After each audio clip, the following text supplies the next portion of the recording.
Le notaire a baissé ses lunettes, déplié lentement la lettre que personne d'autre n'avait vue, et j'ai regardé le visage de Sandrine perdre toute couleur. Cette même Sandrine qui, 3 jours plus tôt, avait jeté mon cadeau à la poubelle devant mes propres yeux, avec un sourire que je n'oublierai jamais. Elle ne savait pas que je regardais. Elle ne savait pas non plus ce que ce modeste paquet contenait. Et c'est exactement ce que j'avais calculé. Avant de commencer cette incroyable histoire, n'oubliez pas de liker la vidéo, de vous abonner à la chaîne et de nous dire dans les commentaires d'où vous écoutez cette histoire. Mon nom est Colette Vernet. J'ai 65 ans et j'ai appris très tôt dans ma vie que les femmes silencieuses sont souvent confondues avec des femmes soumises. C'est une erreur que beaucoup commettent. C'est une erreur que Sandrine a commise pendant des années, et c'est une erreur qu'elle a payée très cher. Je suis née à Lyon, dans une famille modeste du quartier de la Croix-Rousse, là où les murs gardent encore la mémoire des canutes et des femmes fortes qui savaient travailler sans jamais se plaindre. Ma mère m'a appris que la dignité ne se crie pas, elle se démontre. Mon père m'a appris que l'argent bien géré est plus puissant que n'importe quel mot prononcé à voix haute. J'ai grandi entre ces deux vérités et elles ont façonné chaque décision de ma vie adulte. J'ai travaillé pendant 38 ans comme comptable dans un cabinet spécialisé en gestion de patrimoine à Paris. Ce n'est pas une carrière que l'on choisit par passion. C'est une carrière que l'on choisit par intelligence. J'ai vu des familles se déchirer pour des héritages mal structurés. J'ai vu des femmes perdre tout ce qu'elles avaient construit parce qu'elles faisaient confiance aux mauvaises personnes. J'ai pris des notes, j'ai tiré des leçons, et j'ai protégé ce qui était à moi avec une précision que personne dans ma famille n'aurait pu imaginer. Mon fils, Édouard, est le portrait de son père disparu. Beau, charmant et terriblement influençable. Je l'aime profondément. Cet amour-là ne changera jamais. Mais Édouard a toujours eu cette faiblesse de céder à ceux qui parlaient fort. Et Sandrine parlait très fort. Je me souviens encore du jour où il me l'a présentée. C'était un dimanche de novembre, dans mon appartement du 16e arrondissement. Elle portait un manteau rouge bordeaux et avait ce genre de sourire que l'on réserve aux personnes utiles. Elle m'a regardée avec la politesse d'une femme qui calcule. Et j'ai su immédiatement ce qu'elle était. Pas parce que je suis cruelle ou injuste, mais parce que j'ai passé presque 4 décennies à lire des bilans financiers, et les gens sont comme des bilans. Il suffit de savoir où regarder pour voir ce qui est dissimulé. Sandrine était belle, ambitieuse, et totalement désintéressée de moi en tant que personne. Ce qu'elle voyait, c'était l'appartement. Ce qu'elle évaluait, c'était le mobilier ancien, les tableaux sur les murs, la bibliothèque garnie de livres reliés en cuir. Elle souriait à Édouard, mais ses yeux, eux, faisaient l'inventaire. Ils se sont mariés 18 mois plus tard. Je n'ai pas protesté. Je n'ai pas mis en garde Édouard de façon explicite. J'ai simplement observé. Et j'ai commencé à prendre des dispositions. Les premières années ont été supportables. Sandrine me tolérait lors des repas de famille avec une politesse froide et calculée. Elle appelait Édouard 2 fois pendant chaque visite que je lui rendais, créant des urgences fictives pour écourter nos moments ensemble. Elle choisissait les restaurants trop bruyants quand nous dînions tous les 3, de sorte que les conversations profondes étaient impossibles. Ces petits sabotages, elle les pratiquait avec un raffinement que j'aurais presque admiré, si je n'en avais pas été la cible. Puis les moqueries ont commencé. Au début, elles étaient subtiles. Un commentaire sur ma façon de m'habiller. Maman porte toujours ce genre de veste, comme si on était encore dans les années 80. Prononcé avec un rire léger, devant des amis, comme si c'était une affection et non une petite humiliation calculée.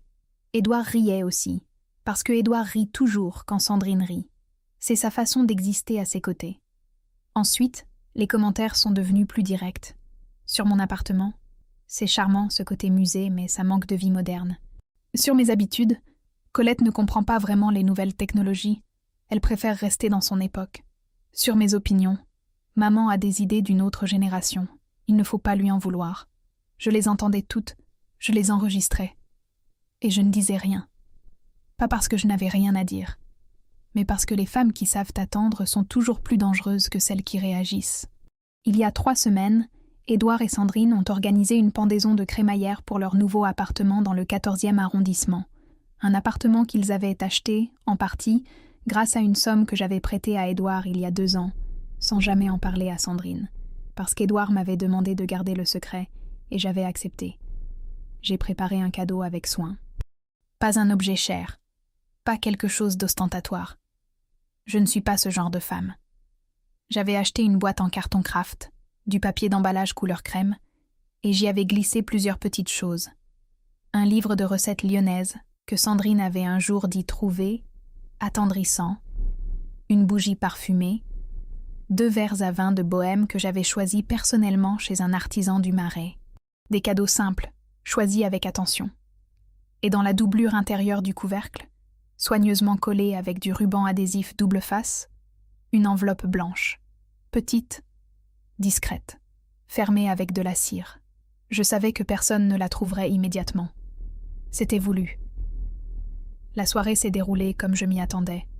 Une vingtaine d'amis, beaucoup de bruit, des verres de champagne que l'on remplissait avec entrain. Sandrine était dans son élément, riant fort, montrant chaque pièce de l'appartement avec une fierté de propriétaire qui m'a légèrement serré le cœur, parce que je savais combien de cet appartement était encore, indirectement, le mien.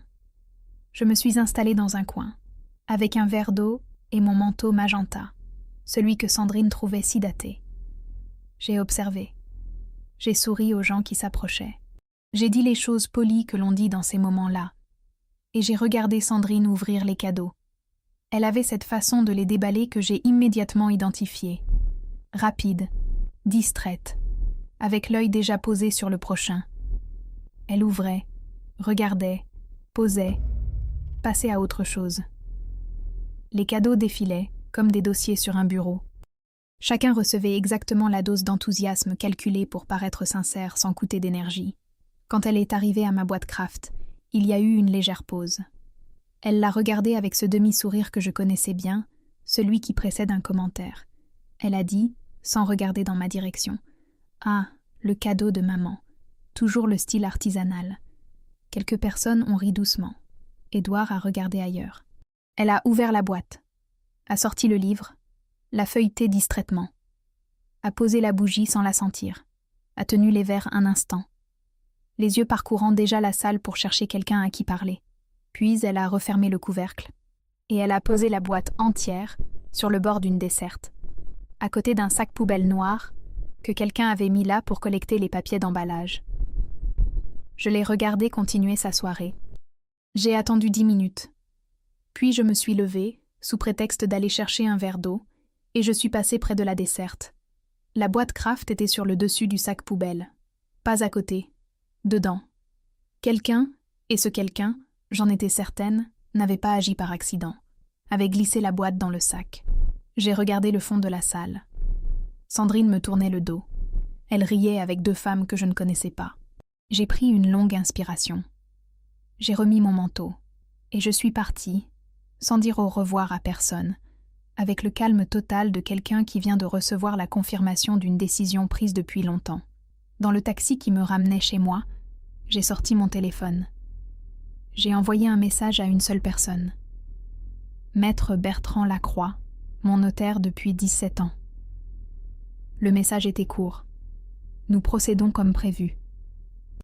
Lundi matin, 9h. Il a répondu en moins de 2 minutes. Je serai là. Ce que Sandrine ignorait, ce qu'elle n'aurait jamais pu imaginer en jetant cette modeste boîte craft dans un sac poubelle, c'est que cette enveloppe collée sous le couvercle n'était pas un mot affectueux de belle-mère.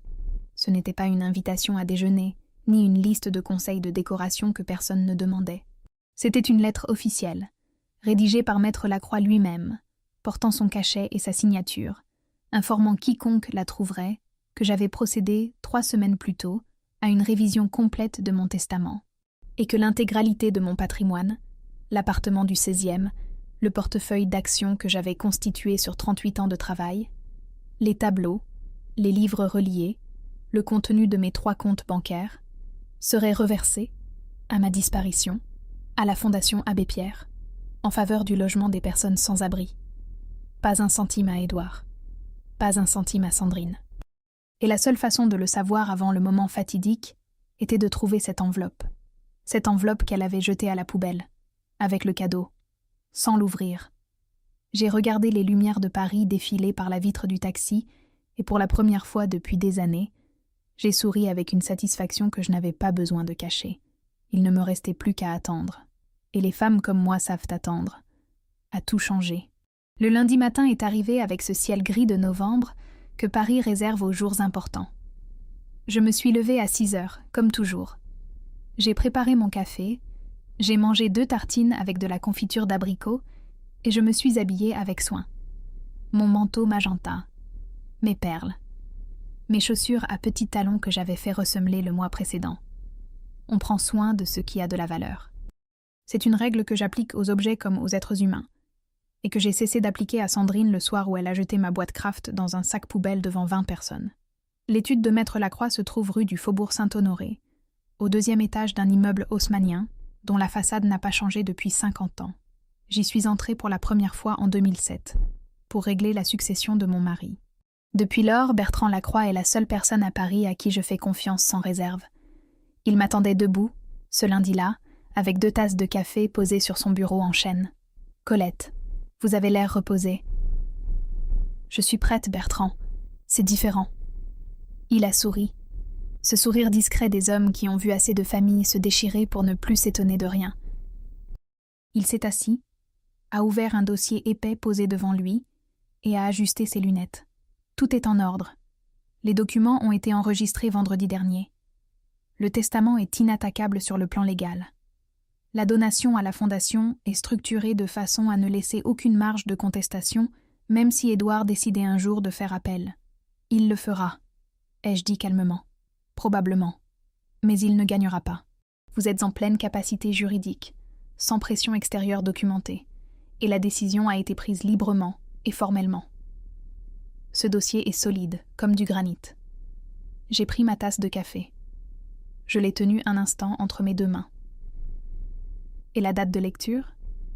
J'ai convoqué Édouard et son épouse pour vendredi en fin de matinée. 11 heures. J'ai rédigé la convocation de façon neutre, simplement une réunion concernant des dispositions patrimoniales. Ils ne savent pas ce qui les attend. Bien. Bertrand a posé son stylo et m'a regardé avec cette attention particulière qu'il réservait au moment où il voulait s'assurer que son client était certain de sa décision. « Colette, je dois vous poser la question une dernière fois, parce que c'est mon rôle. Êtes-vous absolument sûre ? » J'ai pensé au rire de Sandrine, au couvercle de la boîte Kraft qui disparaissait dans le sac poubelle, aux années de petites piques servies avec le sourire, au visage d'Édouard qui regardait ailleurs. « Absolument, » ai-je répondu. Il a hoché la tête, a refermé le dossier, et nous avons parlé d'autre chose pendant quelques minutes, de son fils qui venait de terminer son master, de l'exposition Monet que nous avions tous 2 vue au Grand Palais Immersif. Des choses légères, des choses normales. C'est cela aussi, la vie d'une femme qui a tout préparé. Elle continue de parler de Monet pendant que la tempête approche. Le mardi, Édouard m'a appelé. J'ai regardé son prénom s'afficher sur mon téléphone et j'ai attendu 2 sonneries avant de décrocher. Pas par cruauté, par habitude. Il faut toujours laisser un espace entre le stimulus et la réponse. C'est dans cet espace que réside la lucidité. Maman, tu es partie sans dire au revoir samedi soir. Sandrine était inquiète. J'ai failli sourire. J'étais fatiguée, Édouard. À mon âge, les soirées bruyantes s'essoufflent vite. Tu aurais pu nous prévenir. J'aurais pu. Oui. Comment s'est terminée la soirée ? Il y a eu une légère pause. Ce type de pause qui signifie qu'on attendait une conversation différente et qu'on ne sait pas tout à fait comment gérer celle qui se présente. Bien. Les amis sont restés jusqu'à minuit. L'appartement leur a plu. J'en suis ravie pour vous. Un silence. Maman, est-ce que tout va bien ? Parfaitement bien, mon chéri. J'ai reçu la convocation de Maître Lacroix. Je suppose que vous aussi. Nouveau silence. Plus long celui-là. Oui. Ce matin. De quoi s'agit-il, tu sais ? Ce sont des dispositions que j'ai voulu mettre en ordre. Rien d'urgent. Venez vendredi. Bertrand vous expliquera tout bien mieux que moi. Tu me fais peur, maman. Ne sois pas dramatique, Édouard. Je t'embrasse. J'ai raccroché. J'ai posé le téléphone sur la table basse, à côté de mon livre de Marguerite Yourcenar, que je relisais pour la 3e fois. J'ai regardé par la fenêtre. Les platanes du boulevard avaient presque fini de perdre leurs feuilles. Novembre achevait son travail avec cette mélancolie propre et nette que j'ai toujours trouvée honnête. Le mercredi, Sandrine m'a envoyé un message. La première fois qu'elle le faisait de sa propre initiative depuis des mois. « Colette, Édouard m'a dit pour la convocation chez le notaire. Tout va bien de votre côté? Si vous avez besoin de quoi que ce soit, n'hésitez pas à nous appeler. J'ai lu le message 3 fois. N'hésitez pas à nous appeler. Nous, pas moi. Nous. » Comme si la sollicitude était une décision d'équipe prise après consultation. J'ai répondu simplement « Merci Sandrine. » Tout va très bien. À vendredi. Elle n'a pas répondu. Le jeudi, j'ai fait quelque chose que je n'avais pas fait depuis longtemps. Je suis allée au cimetière du Père-Lachaise voir la tombe de mon mari, Henri. Il est parti il y a 11 ans, d'une crise cardiaque un matin de janvier, dans la cuisine, alors qu'il préparait son thé. Rapide. Sans souffrance, m'avait dit le médecin. J'avais choisi de le croire. Henri était un homme doux et pragmatique, un ingénieur qui aimait les promenades du dimanche et les romans policiers. Il n'aurait pas aimé Sandrine, non pas par hostilité, mais parce que les gens qui calculent l'agaçaient profondément. Il avait ce radar infaillible pour repérer ceux qui souriaient à l'extérieur, en additionnant à l'intérieur. Je me suis assise sur le petit banc de pierre près de sa tombe, et je lui ai parlé à voix basse, comme je le fais toujours. Tout est prêt, Henri. Bertrand a tout structuré proprement. Édouard sera blessé, je le sais. Mais Édouard s'en remettra. Il a toujours eu cette capacité à absorber les chocs et à continuer. C'est de toi qu'il tient ça. J'ai regardé son nom gravé dans le granit gris. Ce que je lui laisse, ce n'est pas rien. Je lui laisse la vérité sur ce qu'il a choisi. C'est un cadeau qu'il mettra du temps à ouvrir. Mais il l'ouvrira. Le vent a bougé les branches d'un if planté à quelques mètres. J'ai relevé le col de mon manteau. La fondation fera quelque chose de bien avec l'argent. Tu savais que j'y pensais depuis longtemps. Tu m'aurais dit que c'était la bonne décision. Je me suis levée. J'ai posé une main une seconde sur la pierre froide et je suis repartie vers la grille d'entrée avec ce pas régulier que j'ai toujours eu, ni pressé, ni lent. Le pas de quelqu'un qui sait où elle va. Le vendredi est arrivé. J'étais à l'étude de Maître Lacroix à 10h45.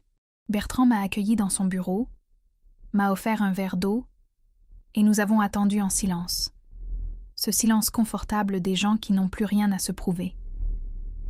À 11h précises, j'ai entendu des voix dans le couloir. La voix d'Édouard, grave, un peu tendue, et celle de Sandrine, plus haute, avec ce ton légèrement impatient qu'elle prend dans les situations où elle ne contrôle pas l'agenda. La porte s'est ouverte. Édouard est entré le premier. Il portait son manteau gris, celui qu'il met pour les occasions sérieuses. Son visage était préoccupé, mais il a eu ce réflexe automatique de tendresse en me voyant. Il s'est approché, m'a embrassé sur la joue. Maman. Édouard. Sandrine est entrée derrière lui. Elle portait un tailleur marine, des escarpins noirs, les cheveux tirés en arrière avec une précision chirurgicale. Le genre de tenue que l'on met quand on veut paraître sérieuse et compétente. Elle m'a regardé une seconde, juste une seconde, et j'ai vu dans ses yeux quelque chose que je n'y avais jamais vu auparavant. De l'incertitude. Elle ne savait pas ce qui allait se passer. Et ne pas savoir, pour Sandrine, c'était déjà une forme de défaite. Colette, vous avez bonne mine. Merci Sandrine. Asseyez-vous, je vous en prie.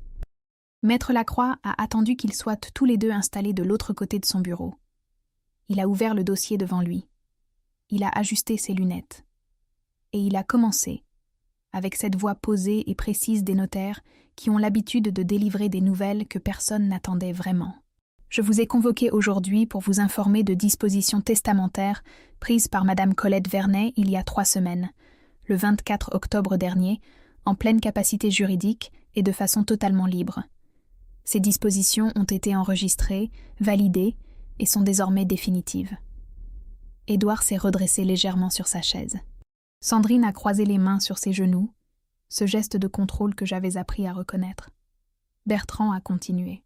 Madame Vernet a décidé de léguer l'intégralité de son patrimoine, incluant l'appartement du 16e arrondissement, son portefeuille de valeurs mobilières et le contenu de ses comptes bancaires, dont le montant total s'élève à ce jour à un peu plus de 800 000 €, à la Fondation Abbé Pierre, en faveur du logement d'urgence.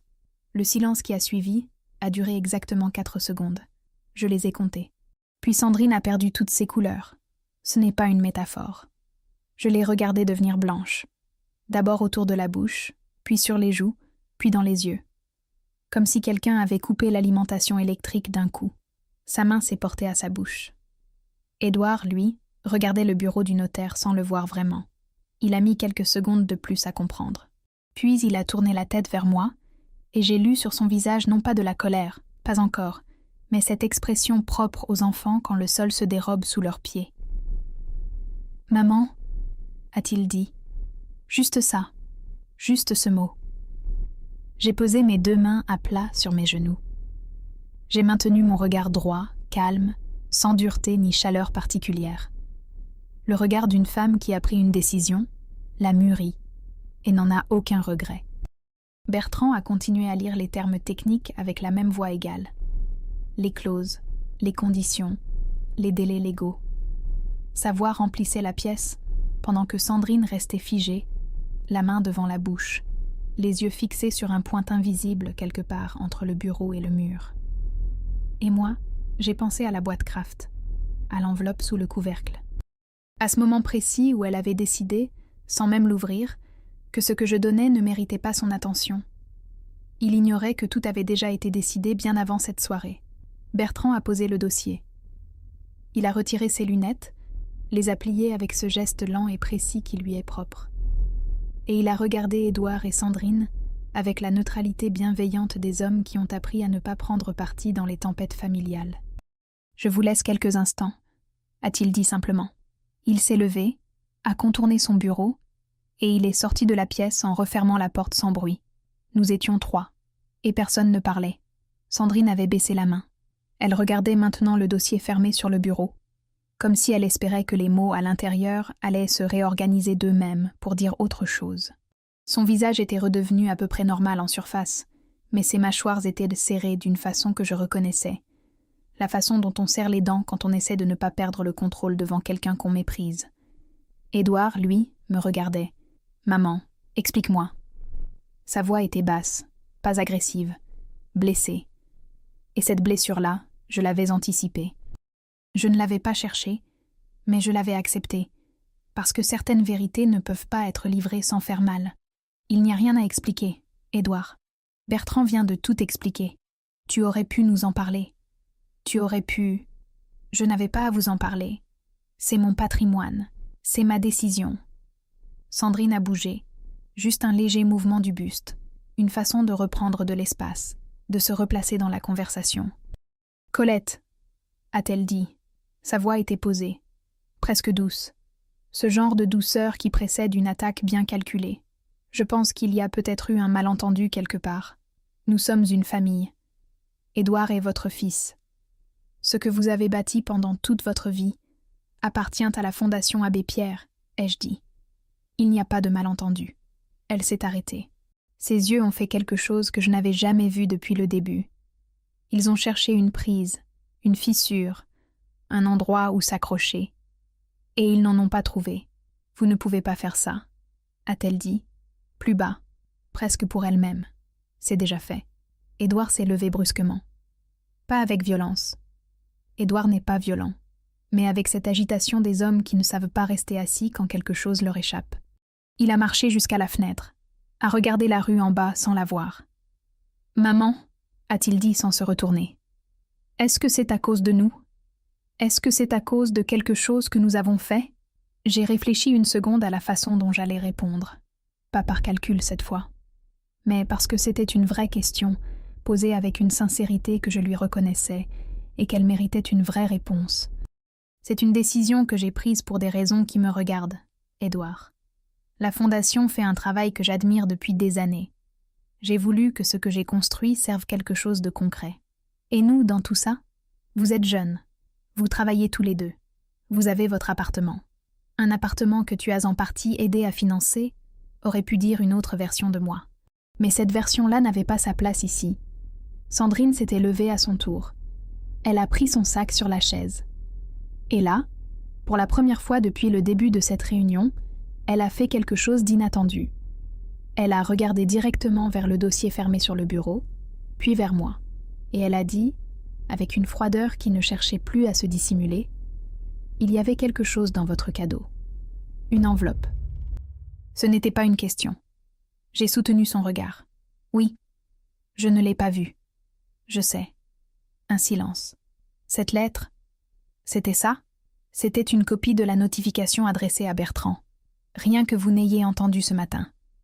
Elle a eu un mouvement du visage, très bref, presque imperceptible, qui ressemblait à une grimace retenue. Puis elle a posé une main sur l'épaule d'Édouard. « Viens. On s'en va. » Édouard s'est retourné vers moi.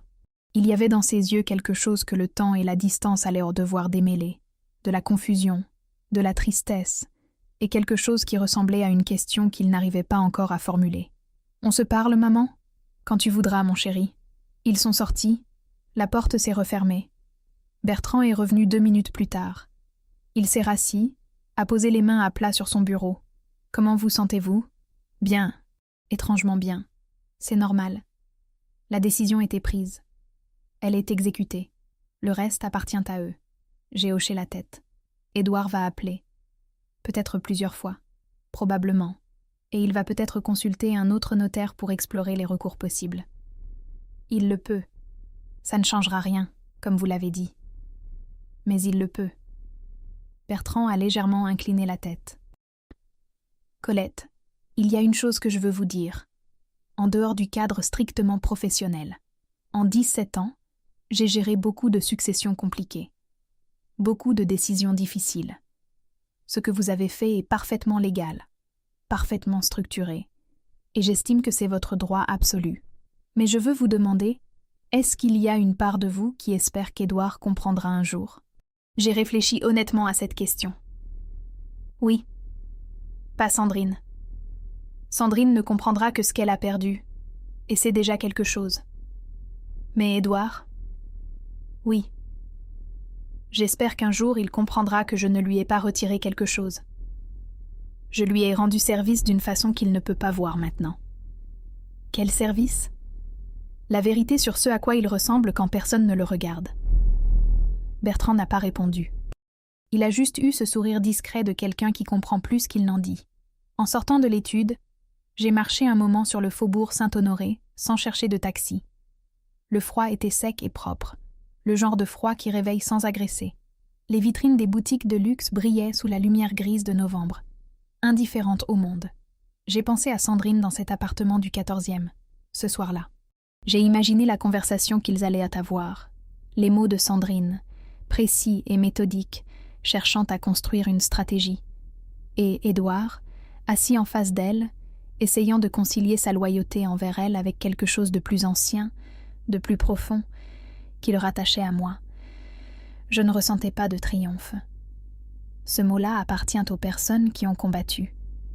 Moi, je n'avais pas combattu. J'avais simplement construit et ensuite redirigé. Ce n'est pas la même chose. Ce que je ressentais, c'était quelque chose de plus calme et de plus durable. La satisfaction propre des décisions qui n'ont pas besoin d'être défendues. Mon téléphone a vibré. Un message de Sandrine. « Nous aimerions vous parler ce week-end. C'est important. » J'ai glissé le téléphone dans ma poche sans répondre immédiatement. J'ai continué à marcher. Un enfant courait devant moi avec un ballon rouge qui rebondissait sur le trottoir mouillé. Une vieille dame avec un caniche blanc attendait devant une boulangerie. Un livreur à vélo remontait la rue à grande vitesse, son sac orange dans le dos. La vie ordinaire. La vie qui continue pendant que les familles se fracturent et se recomposent.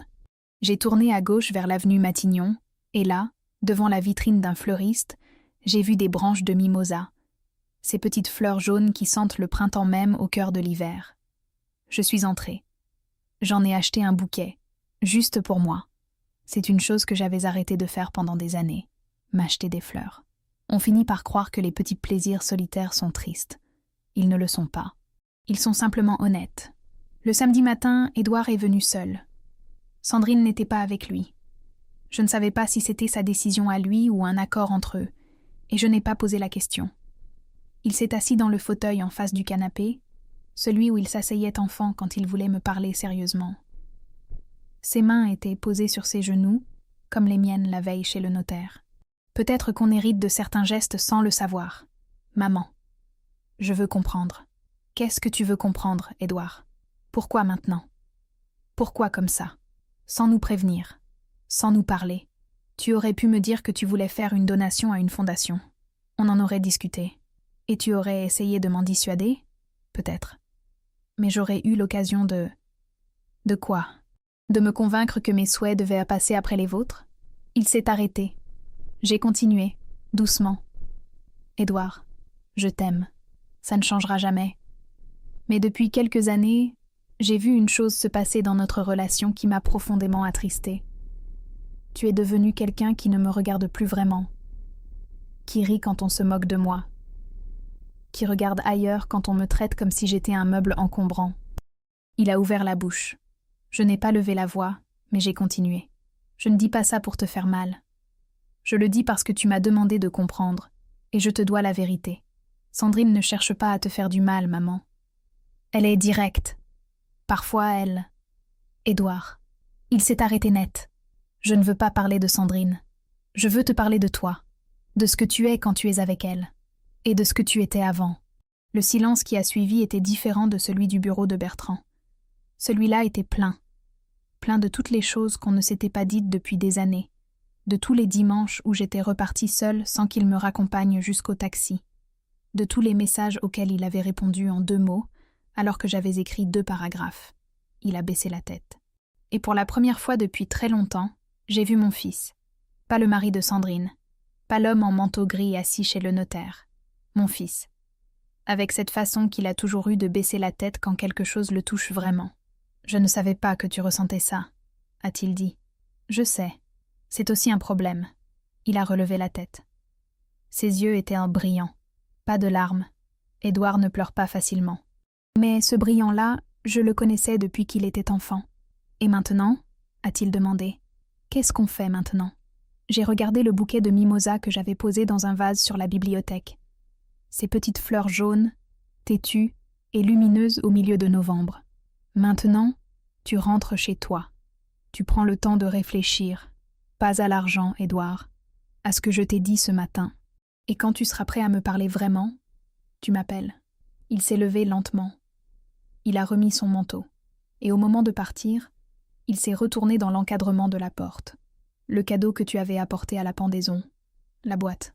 Oui, je suis désolée. Il n'a pas précisé de quoi. Il n'avait pas besoin de le préciser. Et moi, je n'ai pas répondu tout de suite.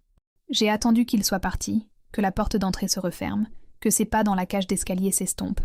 Puis j'ai dit, toute seule dans mon salon, « Moi aussi, mon chéri. » Dehors, le vent a fait trembler les dernières feuilles du platane.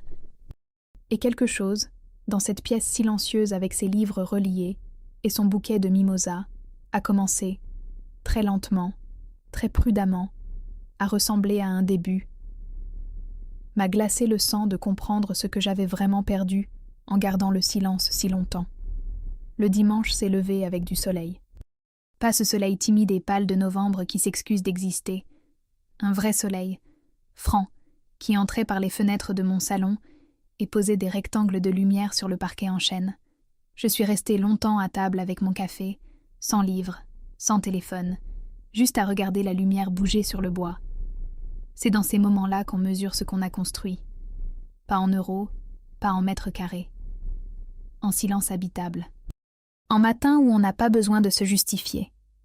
J'avais 65 ans, un appartement que j'aimais, des livres que je n'avais pas encore lus, et une décision prise proprement, sans colère, sans regret. Ce n'est pas rien. Beaucoup de gens arrivent à mon âge sans aucune de ces choses. Mon téléphone est resté silencieux toute la matinée.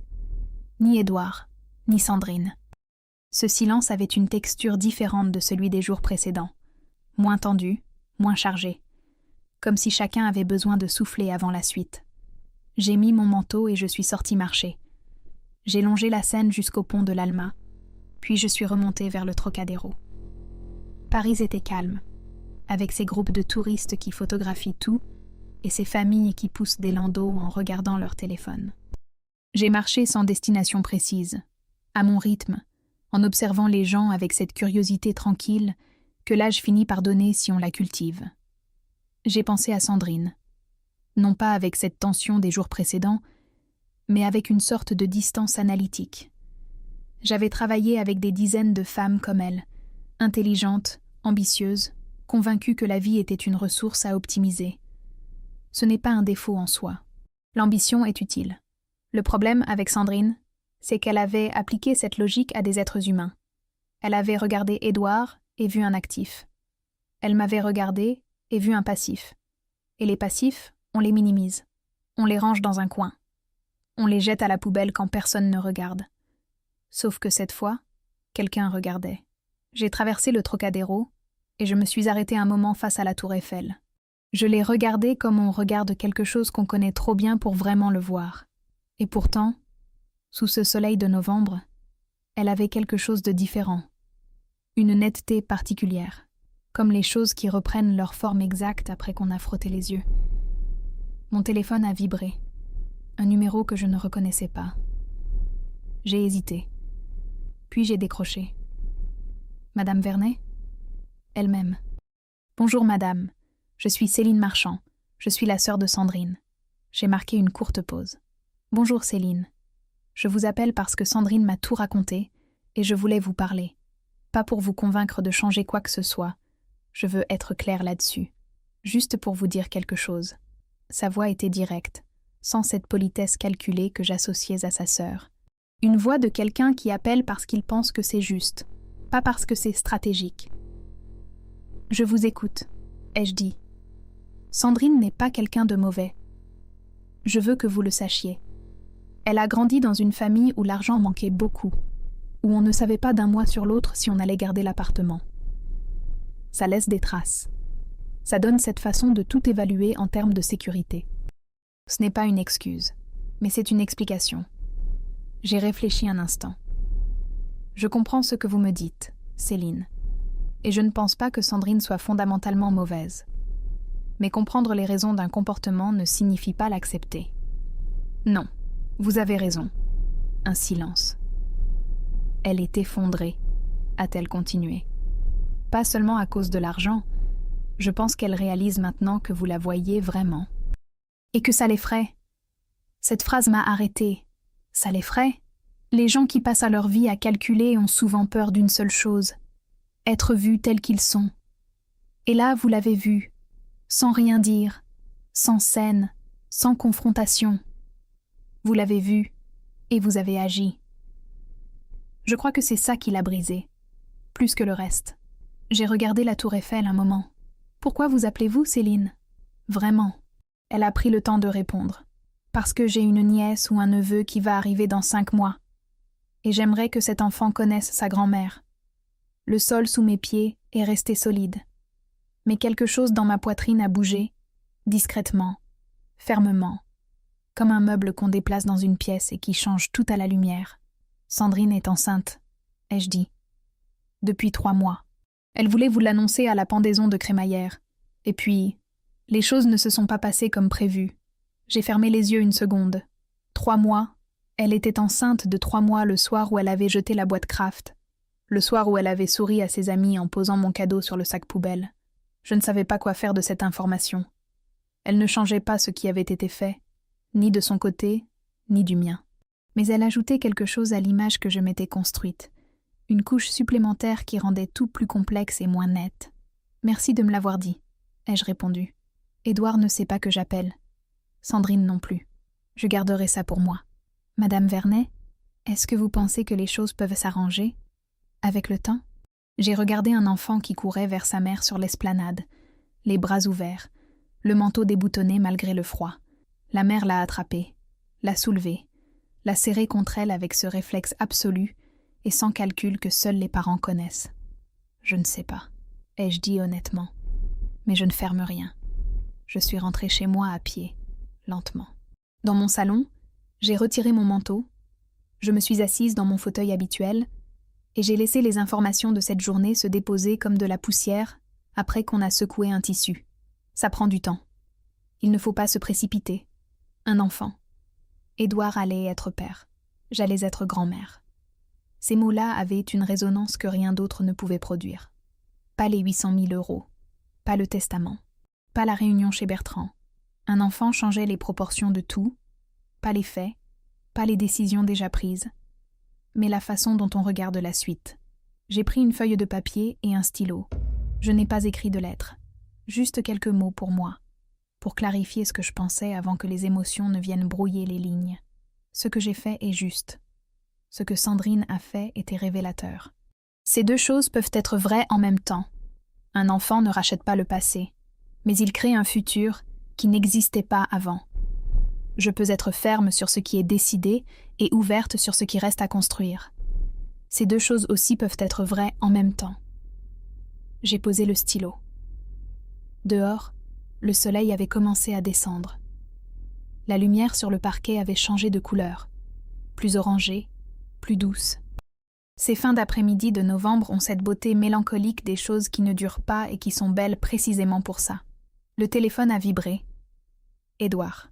J'ai décroché à la première sonnerie. « Maman, je peux venir te voir ce soir ?»« Oui. »« Sandrine aussi ?» Une pause. Courte. « Oui, Édouard. »« Sandrine aussi. » Ils sont arrivés à 19h. Sandrine portait un manteau beige que je ne lui avais jamais vu. Sans talons, pour une fois. Les cheveux lâchés. Elle n'avait pas ce visage de réunion qu'elle arborait chez le notaire. Elle avait juste son visage. Plus jeune, en quelque sorte, plus fragile. Elle s'est arrêtée dans l'entrée, sans entrer vraiment, comme si elle attendait une permission. « Entrez !» ai-je dit. J'avais préparé du thé et quelques gâteaux secs sur la table basse. Des choses simples. Je ne voulais pas que ce soit une occasion, juste une conversation. Nous nous sommes assis. Édouard sur le canapé, Sandrine à côté de lui. Moi dans mon fauteuil. Personne n'a parlé de l'argent. Personne n'a parlé du testament. Pas ce soir-là. C'est Sandrine qui a parlé en premier. Et je dois admettre, parce que la vérité mérite d'être dite entièrement, qu'elle a dit quelque chose que je n'attendais pas. Colette. Je sais que je n'ai pas été la belle-fille que vous méritiez. Je ne vais pas vous donner de raisons, parce que vous m'avez appris quelque chose vendredi. Les raisons n'effacent pas les actes. Je voulais juste vous dire que je suis désolée. Sincèrement, sa voix n'avait pas tremblé. Ce n'était pas la désolation de quelqu'un qui a peur des conséquences. C'était autre chose. Quelque chose de plus difficile à produire et de plus difficile à falsifier. J'ai regardé son visage. Et j'ai vu, pour la première fois depuis que je la connaissais, quelqu'un que je n'avais pas encore rencontré. « Je vous entends, Sandrine. » ai-je dit. « Le cadeau. » a-t-elle continué. « La boîte. Je ne l'ai pas ouverte. Je ne sais pas ce qu'il y avait dedans, vraiment. À part ce que le notaire a lu. Et je regrette. Pas pour l'enveloppe. Pour tout ce que ça représentait. » Édouard avait posé sa main sur la sienne, sans dire un mot. J'ai regardé ce geste. Ce geste simple. Ce contact entre eux qui n'avait rien de calculé. Rien de stratégique. Juste deux personnes, avec leurs défauts et leur histoire, qui s'étaient choisis pour le meilleur et pour le pire. Il y avait un livre, ai-je dit. Un livre de recettes lyonnaises. Une bougie, 2 verres de bohème. Sandrine a baissé les yeux. Et une lettre. Oui, et une lettre. Un silence. Est-ce que vous pouvez me la montrer un jour, la lettre? Maître Lacroix en a un exemplaire. Vous pouvez lui demander. Elle a hoché la tête. Puis Édouard a pris une longue inspiration. Ce genre d'inspiration qui précède les annonces importantes. Et il a regardé ma réaction plutôt que ses mots. Maman, on va avoir un enfant. J'ai fait ce que j'avais décidé de faire depuis l'appel de Céline. J'ai laissé cette nouvelle m'atteindre comme si je la découvrais. Pas par tromperie. Mais parce que ce moment appartenait à Édouard et qu'il méritait de le vivre entièrement. J'ai posé ma tasse.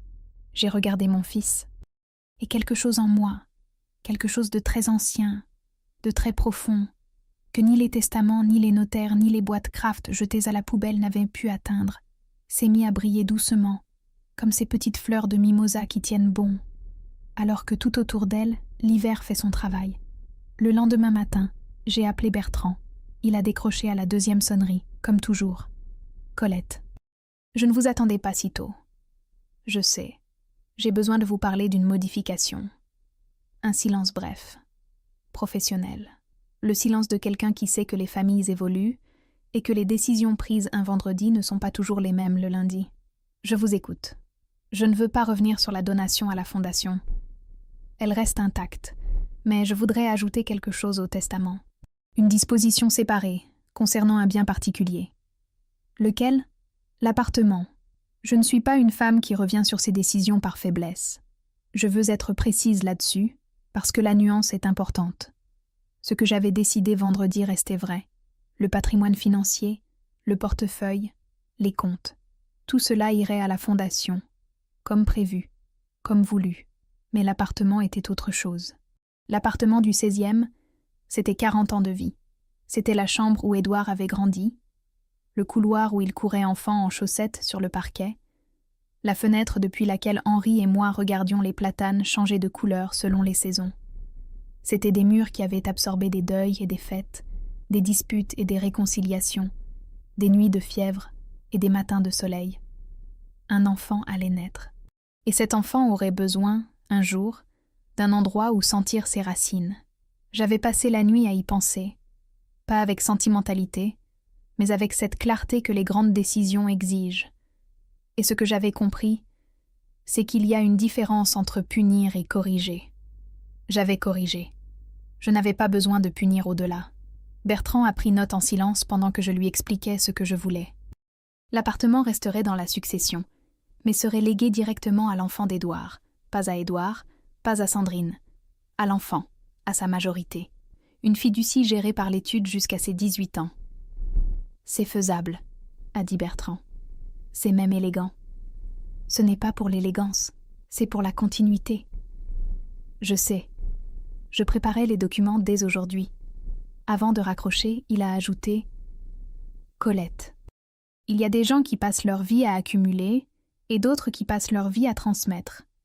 Vous êtes clairement dans la deuxième catégorie. Bonne journée, Bertrand. Je n'ai rien dit à Édouard immédiatement. Pas par calcul. J'en avais fini avec les stratégies silencieuses. Mais parce que certaines choses ont besoin de reposer avant d'être offertes, comme le pain, comme le vin, comme les décisions importantes. On ne les sert pas bouillantes. J'ai laissé passer une semaine ordinaire, à ma façon. Le mardi, j'ai déjeuné avec une ancienne collègue du cabinet, une femme de 70 ans qui avait dirigé le service fiscal pendant 20 ans et qui, depuis sa retraite, peignait des aquarelles de la campagne normande. Nous avons parlé de tout sauf de famille. C'était reposant. Le jeudi, je suis allée à la bibliothèque du quartier emprunter 2 romans. Une nouveauté d'une autrice irlandaise dont j'avais entendu parler à la radio et une réédition de Simone de Beauvoir que je voulais relire avec les yeux que j'ai maintenant, pas ceux que j'avais à 30 ans.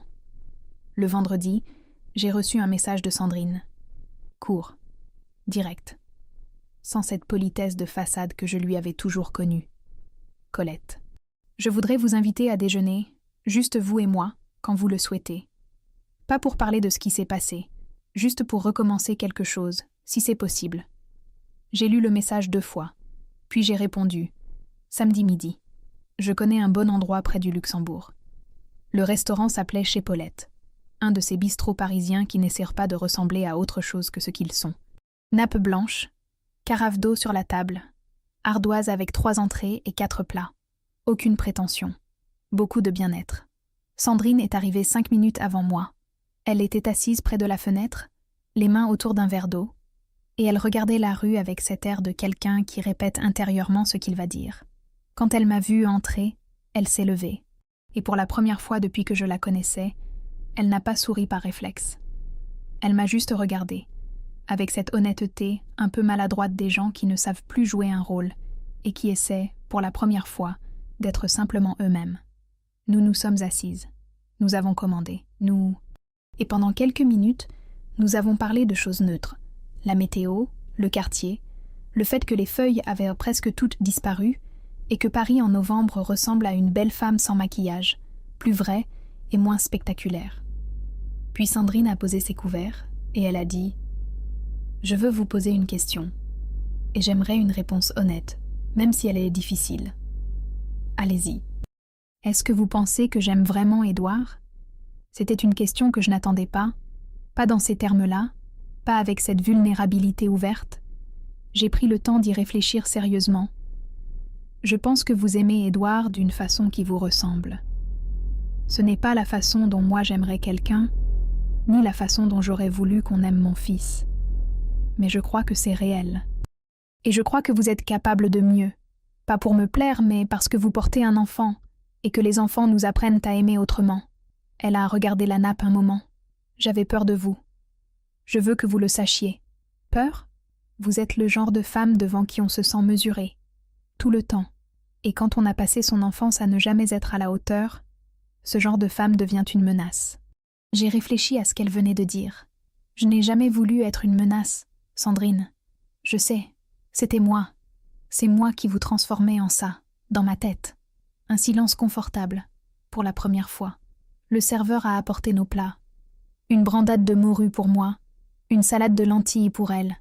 Nous avons mangé sans nous précipiter, avec cette lenteur des repas qui ont quelque chose d'important à accomplir. À un moment, elle a posé une main sur son ventre. Ce geste instinctif, inconscient, que les femmes enceintes font sans s'en rendre compte. Et j'ai pensé que ce ventre changeait tout sans rien effacer. C'est souvent comme ça, avec les choses qui comptent vraiment. « Comment vous appelez-vous » a-t-elle demandé. « Je veux dire, comment est-ce qu'il ou elle vous appellera ?» La question m'a prise par surprise. Pas par son contenu, mais par le fait qu'elle la posait. Par le fait que cette femme, assise en face de moi avec sa salade de lentilles et ses cheveux lâchés, était en train de me faire une place. Ma mère à moi s'appelait Mamie Colette, ai-je dit. Mais je ne suis pas ma mère, alors je ne sais pas encore. On trouvera. Ce en avait une résonance que je n'ai pas commentée, mais je l'ai notée. Le samedi suivant, j'ai demandé à Édouard de venir m'aider à déplacer un meuble. Prétexte classique, que nous utilisions tous les deux depuis qu'il était adolescent pour nous retrouver sans avoir à justifier le besoin d'être ensemble. Il est arrivé avec le sourire de celui qui sait que le meuble n'est pas vraiment le sujet. Nous avons déplacé une bibliothèque d'un mur à l'autre, parce qu'après 40 ans, la lumière de l'après-midi méritait un peu de changement. Puis nous nous sommes assis dans la cuisine avec du café, et j'ai sorti une enveloppe posée sur la table. « C'est quoi ?» a-t-il demandé. « Ouvre-la. » Il l'a ouverte lentement. A déplié le document. L'a lu une fois, puis une deuxième, avec ce froncement de sourcils de quelqu'un qui vérifie qu'il comprend bien ce qu'il lit. L'appartement va à ton enfant, à sa majorité. D'ici là, tu peux l'habiter si tu en as besoin. Mais il lui appartient. Pas à toi, pas à Sandrine. À lui ou à elle. Édouard a posé le document sur la table. Il a regardé ses mains un moment. « Maman, tu n'étais pas obligée. Je sais. C'est pour ça que je l'ai fait. » Il a relevé la tête. « Je ne méritais pas ça. Pas après. Édouard, arrête. Ce n'est pas une récompense. C'est une transmission. Il y a une différence. » Il a hoché la tête lentement, avec cet air de quelqu'un qui enregistre une vérité qu'il faudra du temps à digérer entièrement. « Tu aurais pu me dire, pour Sandrine, comment tu te sentais ? Depuis longtemps. J'aurais pu. Mais tu n'étais pas prêt à entendre. Et moi je n'étais pas prête à m'exposer. On a tous les deux une part de responsabilité dans le silence. C'est généreux de ta part de formuler ça comme ça. C'est honnête. Ce n'est pas la même chose. » Il a souri. Ce sourire d'Édouard que je connais depuis le premier jour, celui qui remonte légèrement plus haut d'un côté que de l'autre, exactement comme celui de son père. Elle t'aime bien, tu sais. Sandrine. Elle ne sait pas encore comment te le montrer, mais elle t'aime bien. Je sais, ai-je dit, et c'est suffisant pour commencer. Le soir de ce samedi-là, après qu'Édouard fut parti, je suis restée assise dans mon salon avec la lumière basse et le silence que j'aime. Sur la bibliothèque déplacée, le bouquet de mimosas avait fané. Les petites fleurs jaunes s'étaient ratatinées sur elles-mêmes, comme toutes les choses vivantes qui ont fait leur temps. Je les ai regardées sans tristesse. Elles avaient tenu 10 jours. C'était bien. J'ai pensé à tout ce qui s'était passé en l'espace de quelques semaines. Une pendaison de crémaillère, une boîte Kraft jetée à la poubelle, une enveloppe sous un couvercle, une réunion chez un notaire, des conversations difficiles dans des pièces trop silencieuses, un déjeuner dans un bistrot près du Luxembourg, un document posé sur une table de cuisine.